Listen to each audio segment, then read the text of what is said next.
3 comidas por día. Vamos a entrar pues a la palabra del Señor. Vaya conmigo al Evangelio según Marcos, el capítulo 8, versículo 14 al 16. Y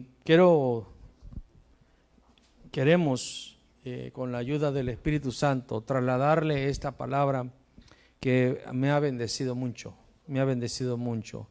Le compartía poquito cuando estaba hablando con mi esposa y mi hija en ese tiempo de devocional familiar, y el Señor me habló de una manera muy exquisita y quiero compartírselo también con ustedes. Cuando usted encuentre Marcos, el capítulo 8, el versículo 14 al 16, tome libertad de ponerse sobre pies un momentito más si puede. Y dice así la palabra del Señor en Marcos 8, 14 al 16. En la versión de las Américas, en caso de que se lea un poquito diferente a sus versiones, porque son distintas versiones. Y se habían olvidado de tomar panes, y no tenían consigo en la barca sino solo un pan. Y el Señor, y Él les encargaba diciendo: tened cuidado, guardaos de la levadura de los fariseos y de la levadura de Herodes. Y ellos discutían entre sí que no tenían panes. Oremos al Señor. Padre, en el nombre de Jesús te damos gracias, Señor, por tu palabra, por tu presencia. Háblanos de una manera que podamos entender y seamos transformados. Que tu palabra, Señor, nos cambie, nos transforme, nos edifique en esta preciosa tarde, Señor.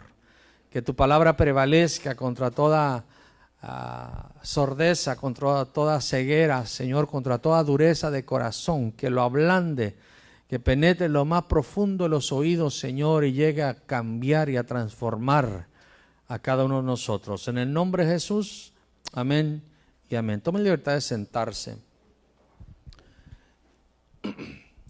Jesús, nuestro Señor, les va a darles un encargo, va a mandarles a tener un cuidado.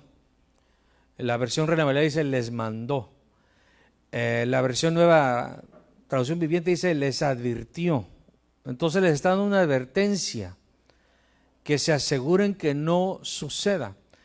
El Señor, la Escritura está llena de promesas, de mandamientos y de advertencias. Cuando alguien te advierte es porque quiere decir que tú no estás exento a caer en ese error y que tienes la responsabilidad de cuidar. El Evangelio no es una varita mágica. El Evangelio no es solo Dios hace las cosas y uno no hace nada.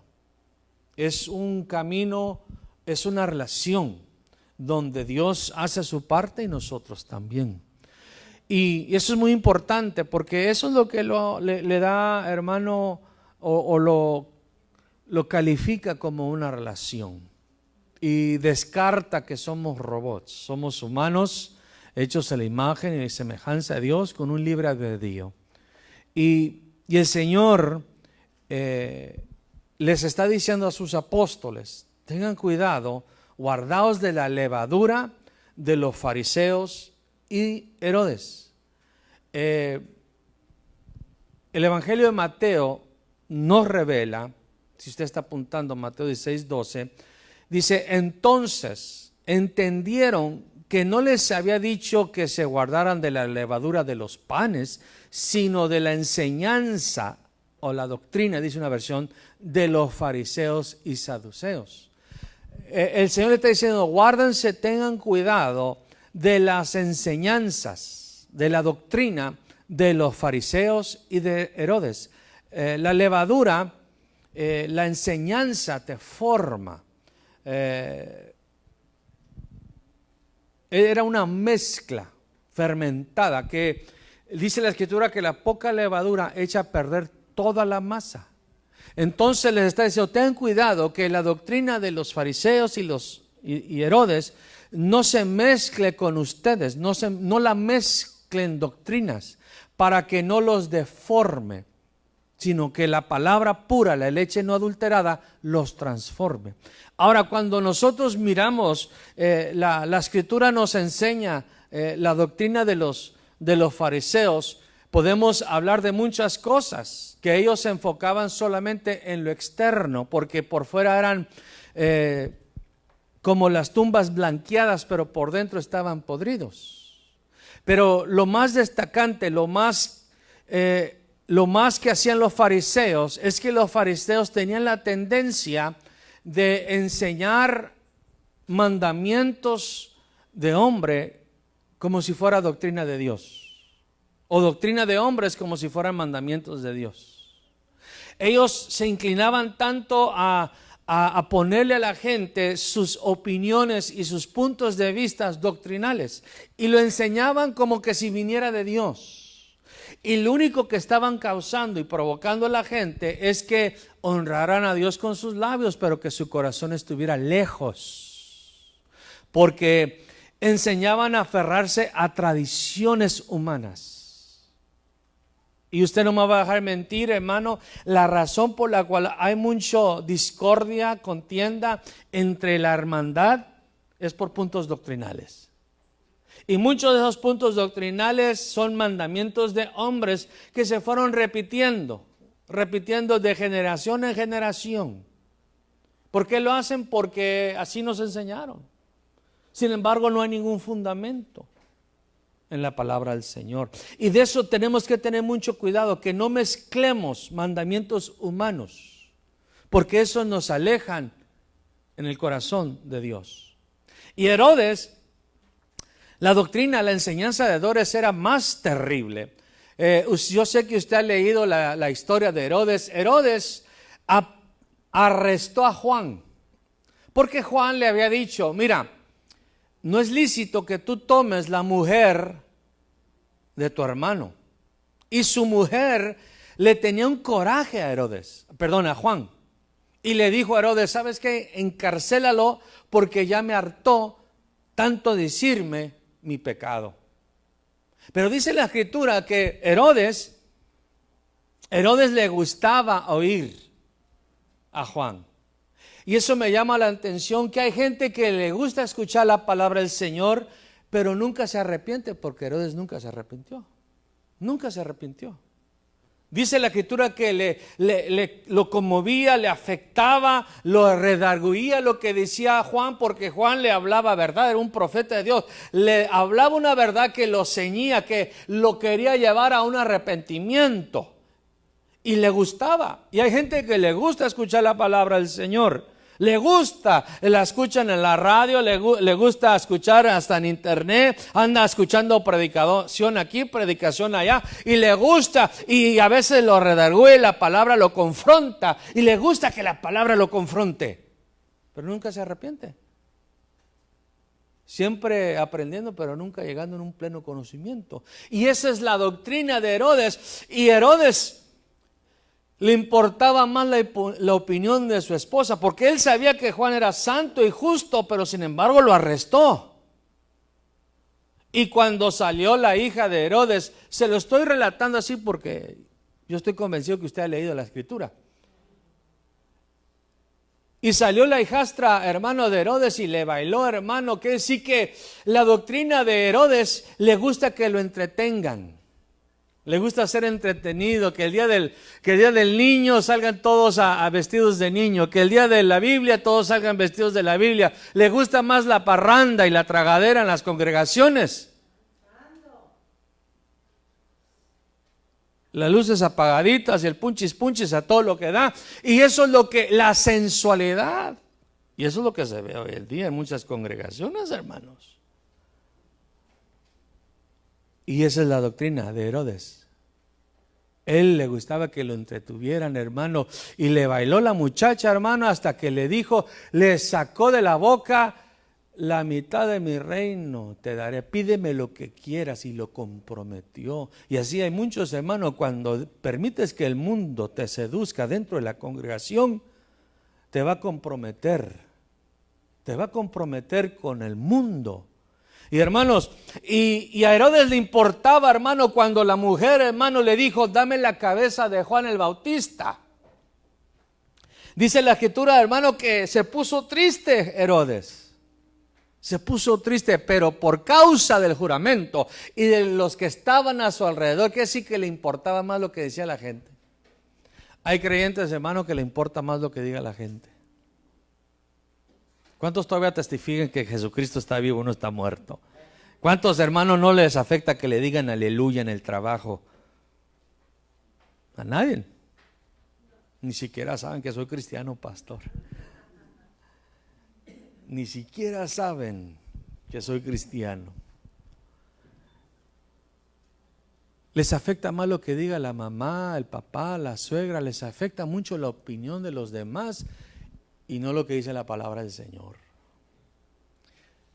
Eso es lo que Jesús le está diciendo. Ten cuidado de que eso no los forme. Ten cuidado de esa doctrina. De que no sean gente que se enfoca en lo externo, pero por dentro está podrida. Que no se enfoquen en enseñar doctrinas de hombres como si fuera la palabra de Dios.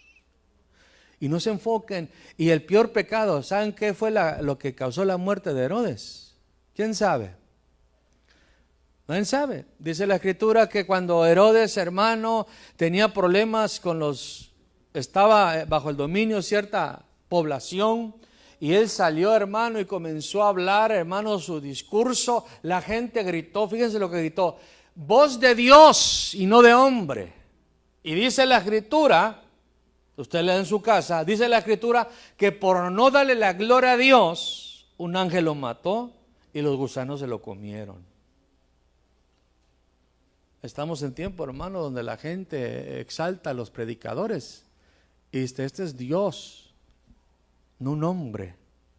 Y cuando no le das la gloria a Dios, aseguras tu muerte. Es decir, la vida de Dios se escapa. Por eso toda la gloria y la honra y la alabanza se la damos al Señor. No a nosotros, sino a ti, Señor.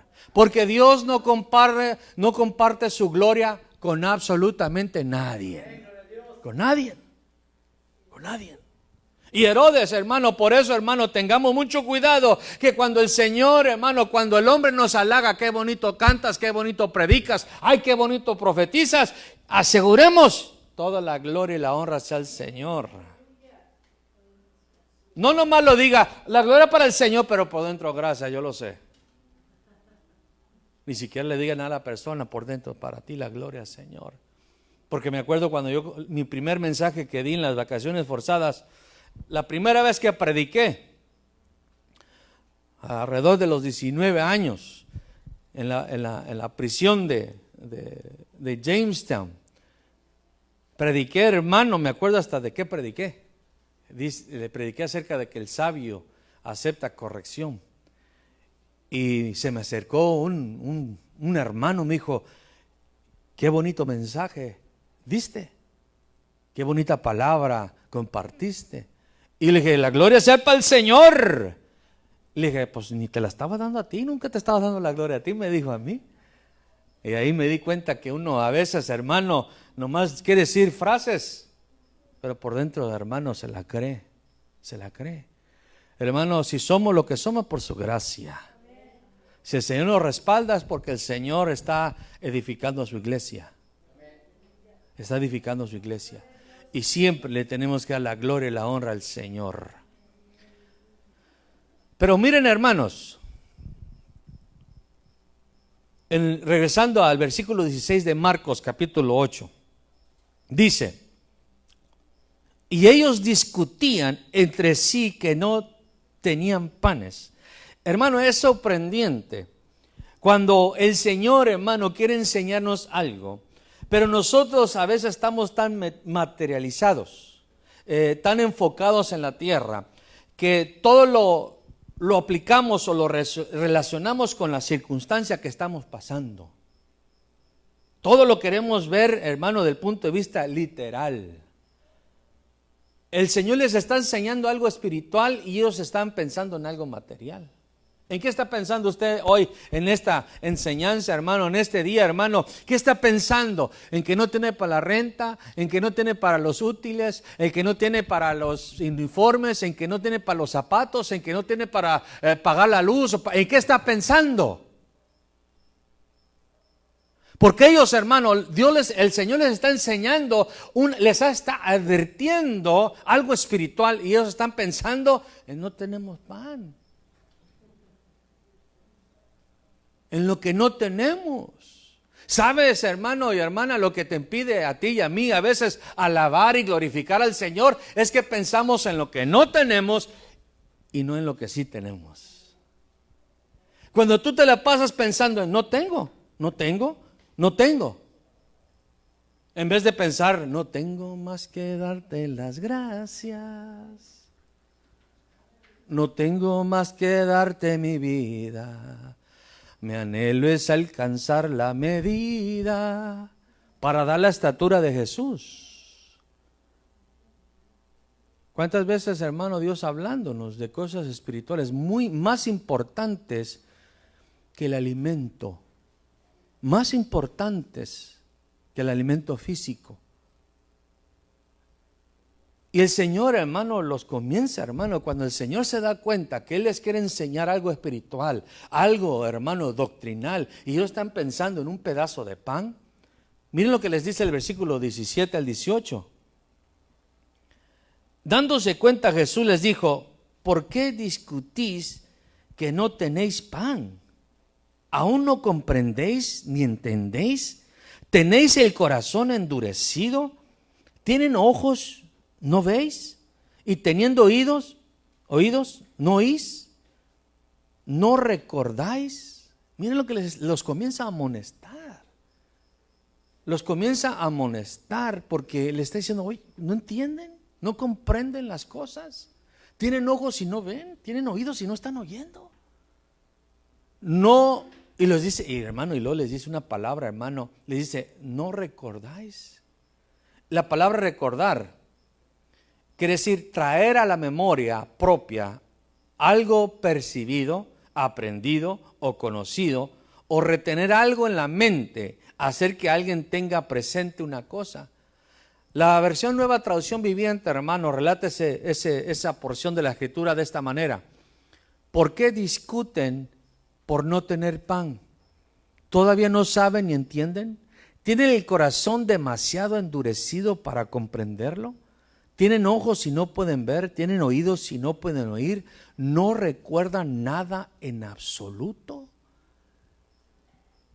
Están hablando de pan y la razón por la cual les dice eso, hermanos, es porque unos versículos anteriores Jesucristo acababa de multiplicar los panes. ¿Cuántos han visto milagros, hermanos? Sorpréndase lo que sucede cuando nosotros andamos en escasez. Sorpréndase cuando usted nomás está enfocado en sus circunstancias. Le da Alzheimer's espiritual. Se le olvida todo lo que ha hecho el Señor. ¿Le pasaba al pueblo de Israel, sí o no? El pueblo de Israel constantemente se le olvidaba. Y el Señor los lleva a traer la memoria la multiplicación de los panes, el milagro de la multiplicación. Porque dice el versículo 19 al 20, cuando partí los 5 panes entre los 5,000, ¿cuántas canastas llenas de pedazos recogiste? Y ellos dijeron, 12. Y cuando partí los 7 panes entre los 4,000, ¿cuántas canastas llenas de los pedazos recogiste? Y ellos le dijeron, 7. Y el versículo 21 dice, y les dijo, ¿aún no entendéis? Les dijo, traigan a memoria. Cuando multipliqué los panes, cuando había 5,000, ¿cuánto sobró? Y ellos se acordaron. Vamos a ver lo que Jesús quiere que nosotros nunca se nos olvide. Vayan al versículo 1 del capítulo 8. Y ahora sí vamos a entrar. Dice,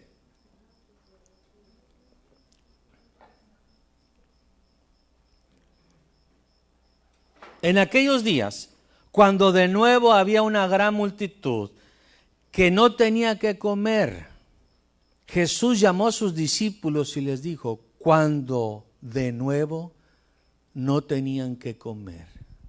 Hermanos y hermanas, las mejores lecciones que usted y yo vamos a aprender va a ser en momentos de escasez. Las mejores lecciones que usted y yo vamos a aprender va a ser en momentos donde escasea nuestra fuerza, nuestro dinero, donde no podemos confiar en lo que tenemos, lo que aprendimos, el conocimiento que tenemos, donde no podemos confiar en nuestra propia fuerza. Va a ser la mejor lección que Dios nos puede dar. Cuando de nuevo, y eso que de nuevo volvieron a tener hambre, hermano, es que, hermano, de nuevo siempre vamos a tener hambre. En nuestra vida caminar va a haber momentos de vacas gordas y de vacas flacas. ¿Cuándo entendemos eso?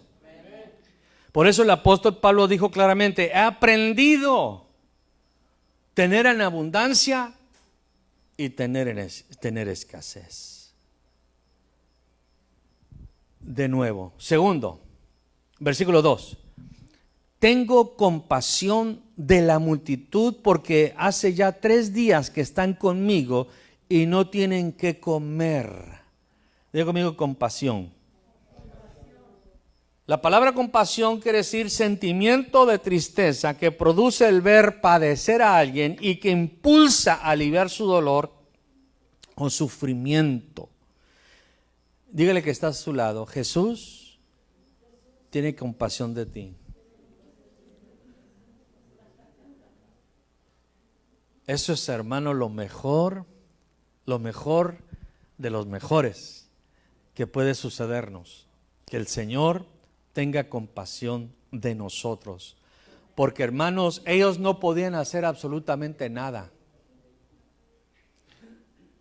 Ellos no podían hacer nada. ¿Cuántos han estado en situaciones donde no puede hacer nada? No puede hacer nada. Usted no puede hacer nada. Y no sabe ni cómo va a salir de ahí. No sabe ni cómo. Y el Señor tiene compasión. Aleluya. El Señor tiene compasión, que decir, tiene un sentimiento de tristeza producido por lo que estamos padeciendo y que lo impulsa a aliviar nuestro dolor y nuestro sufrimiento. Él no está indiferente, contrario a lo que nos diga el diablo, contrario a lo que a veces sintamos, porque los discípulos le dijeron, ¿no te importa, Señor, que padecemos cuando vino la tormenta? Dios es un Dios compasivo, hermanos. Tuvo compasión. Vale la pena mencionar, hermano, que los que estaban ahí, hermano, tenían 3 días, hermano, y ellos no estaban pidiendo comida, ellos querían palabra del Señor. Se estaban deleitando en el Señor. Cuando tú te deleitas en el Señor, Él te dará los deseos de tu corazón. No abandonaron, hermano, al Señor. Dijeron, ¿sabes qué, Señor? Esto ya se alargó porque ya tengo hambre, te miro. Seguían. Perseveraron. Y el Señor a veces quiere ver, hermano, qué es lo que más hambre tienes. ¿Qué tan dispuesto estás? ¿Hasta dónde puedes perseverar con Él? Porque el que los llevó ahí fue el Señor. ¿Cuántos entendemos esto? Lo que los llevó ahí fue la necesidad, la hambre por el Señor. Pero en eso surgió una necesidad. Tenían hambre y no había pan. En este caminar surgen situaciones por seguir a Jesús. Porque dice la Escritura que el que ha decidido vivir piadosamente sufrirá persecución. Versículo 3 dice, y si los despido sin comer a sus casas, desfallecerán en el camino, pues algunos de ellos han venido de lejos. Al Señor, hermano, piensa en tu mañana, piensa en tu proceso. No quiere que desmayes en el desierto, sino que llegues a tu destino predestinado. Eso es muy importante. Dios no te quiere ver derrotado. Dios no te quiere ver derribado. ¿Cuántos creen eso, hermano? Porque muchas veces pensamos en lo que pasa es que Dios me quiere ver fracasado, me quiere ver arruinado. El diablo te quiere ver así. El único que quiere ver a un hijo de Dios fracasado, derrotado, arruinado, es el diablo. El Señor siempre te va a querer ver levantado, nutrido, de pie, avanzando. Siempre, hermanos. Y el Señor le interesa, no, si los mando, van a desmayar. Les tengo que dar lo que necesitan. Por eso cuando usted viene al culto, hermano, téngalo por seguro que la palabra que usted recibe le va a ayudar para hoy y para mañana. Amén, amén, gloria a Dios. Para que usted no desmaye en el desierto, para que usted siga caminando. Porque quizás Salomón no se acuerda, hermano, no se acuerda qué comió hace 15 días, pero aseguro que esos alimentos que comió lo han mantenido vida hasta hoy. Y así, hermano, quizás no se acuerda del primer mensaje que escuchó cuando se convirtió, pero toda esa palabra lo ha mantenido desde pie hasta hoy. Hasta hoy. Versículo 4 y 5. Pero miren cómo reaccionamos como hombres, hermanos. El versículo 4 y 5. Sus discípulos le respondieron: ¿dónde podrá alguien encontrar lo suficiente para saciar de pan a estos aquí en el desierto? Y él les preguntó: ¿cuántos panes tenéis? Y ellos le respondieron: 7. Uno de los otros evangelios dice: ¿qué son 200 dinarios para alimentar todo este gentío? Hermanos, nosotros como seres humanos nos enfrascamos en cómo Dios va a hacer esto y cómo Dios lo va a hacer. Me acuerdo, hermano, que yo necesitaba un carro allá en Guadalajara y me reuní con mi familia y decía: Padre, te damos gracias por el carro, Señor, gracias que ahí está allá afuera, te agradecemos que ya lo vemos parqueado, estacionado, para que me entienda. Gracias, Señor, gracias, Padre. Y me acuerdo que mi esposa me decía: te oigo, pero no sé cómo, de dónde va a llegar el carro. Porque aquí en Tijuana es fácil de agarrar carros, pero en Guadalajara no es tan fácil de agarrar carros. Aquí, hermano, en 13,000 pesos vas y agarras cualquier carrillo, hasta 6,000 pesos, hermano. Con asma y todo, pero lo agarras. ¿Cómo? Y ese es el problema de nosotros. ¿Cómo? Porque pensamos, hermano, Dios no es hombre. Dios no está hecho a nuestra imagen y a nuestra semejanza. Nosotros estamos hechos a su imagen y su semejanza, no Él a nosotros. Dios no está limitado. Dios, hermano, no está limitado. Pero nosotros, cuando tú te enfrascas en el cómo, híjoles, ¿cómo lo va a hacer? ¿Cómo? ¿Cómo?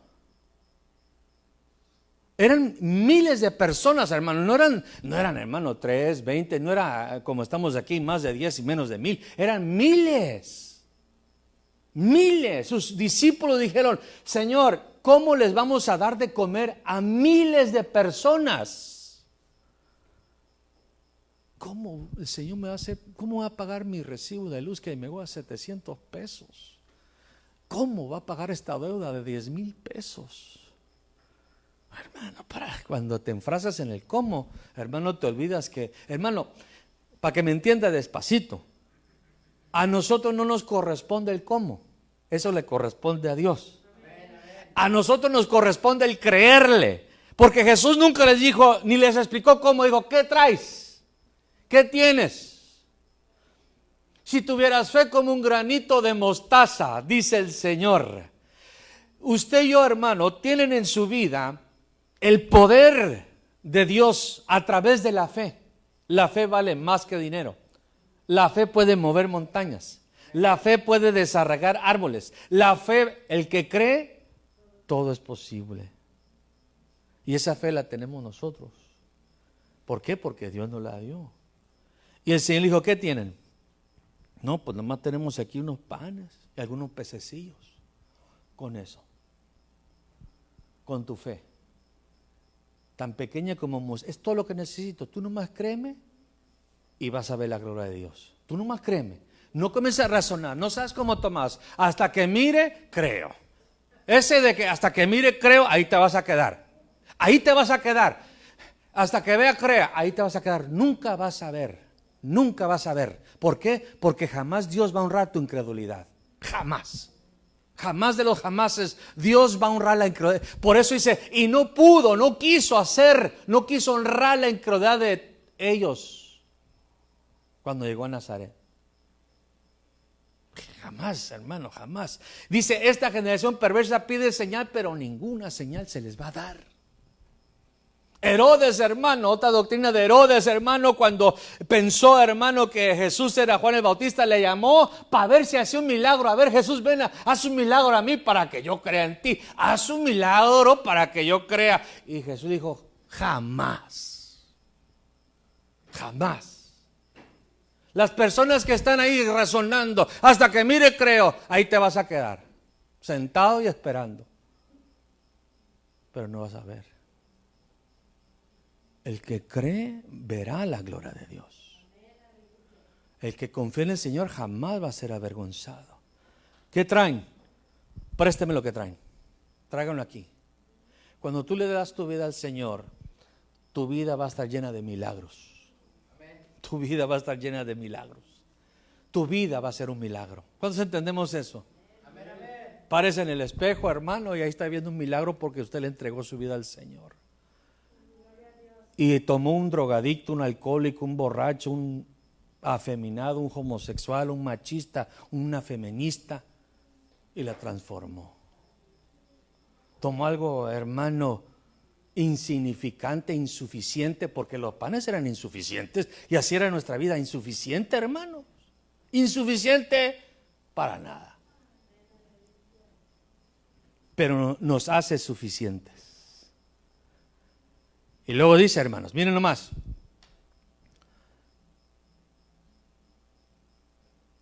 El cómo se encarga Dios, tú solo pon en Él tu fe. El versículo 6 y 9 dice, entonces mandó a la multitud que se recostara en el suelo y tomando los 7 panes después de dar gracias, digo conmigo, da gracias, los partió y los iba dando a sus discípulos para que los pusieran delante de la gente, y ellos los sirvieron a la multitud. También tenían unos pocos pececillos, y después de bendecirlos, ya como bendecirlos, mandó que estos también los sirvieran. Todos comieron y se saciaron, digo conmigo, se saciaron. Y recogieron de lo que sobró de los pedazos 7 canastas. Los que comieron eran unos 4,000 y los despidió. Hermanos, ¿qué quería Jesús enseñarles? Lo que te falta hoy te va a sobrar mañana. Dios es un Dios de abundancia. Él te puede dar mucho más de lo que tú puedas pedir, creer o pensar.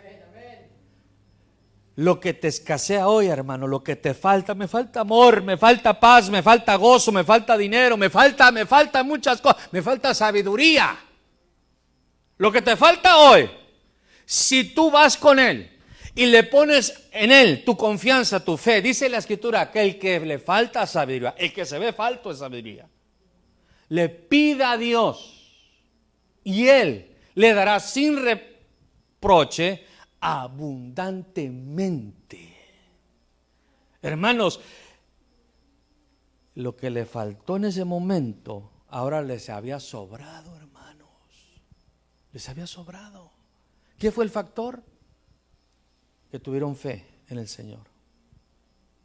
¿Qué es el factor, hermano, aquí? La vida, hermano, el justo por su ¿qué vivirá? Por su fe. No la fe del otro, no la fe del pastor. Tienes que imitar la fe del pastor, pero por su fe vivirá. Tu vida, la calidad de tu vida depende de tu fe en Dios. No la fe en el hombre, la fe en Dios. Cuando tú, hermano, le crees al Señor, lo que te falta, lo que estás escaseando, te va a sobrar. Te va a sobrar.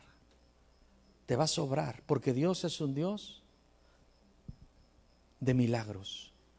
Cuando estaba platicando con mi esposa, este fue el consejo que le dije. Primero les pregunté, ¿qué ha hecho el Señor? Dame un testimonio de lo que Dios ha hecho en tu vida, no en la vida de otros, en tu vida. No, es que en la radio miré, es que en el YouTube miré, no, en tu vida. En tu vida. Y comenzaron. Porque si Dios lo hizo una vez, lo puede volver a hacer. El problema es que cuando viene la situación, hermano, nos enfrascamos tanto en la situación que se nos olvida que Dios es un Dios de lo sobrenatural, que para Dios no hay nada imposible. Lo que es imposible para el hombre es imposible para Dios. Es posible para Dios, perdón. Es posible para Dios. Lo que es imposible para el hombre es posible para Dios. ¿Cuánto lo creen, hermanos? Porque este caminar es por fe. Eso fue lo que el Señor les quería decir. ¿No lo recuerdan? ¿No traen a memoria los milagros que he hecho? Ustedes son testigos oculares, pues ustedes se encargaron de las canastas, de contar cuántas canastas sobraron, porque les preguntó qué sobró. Se los preguntó por una enseñanza. Antes estaban dudando de cómo lo iba a hacer, ahora lo que escaseaba está sobrando. Cuando alguien le sigue al Señor, hermano, le va a sobrar las cosas. Le va a sobrar. Va a haber abundancia de palabra, abundancia de gozo, abundancia de paz, abundancia de gracia, abundancia de todo, hermano. Toda cosa buena el Señor no se lo va a negar a aquellos que le temen. Ninguna cosa buena le negará el Señor a aquellos que le temen y le creen. Ninguna cosa buena. ¿Cuántos lo creemos? Pongámonos de pie. Vente, miren.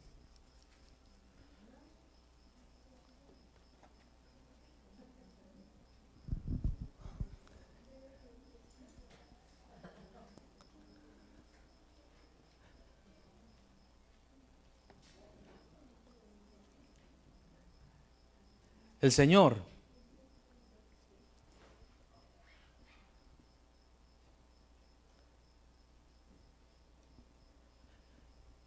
nos pasa por el agua, pero no nos vamos a ahogar. Nos pasa por el fuego, pero no nos vamos a quemar.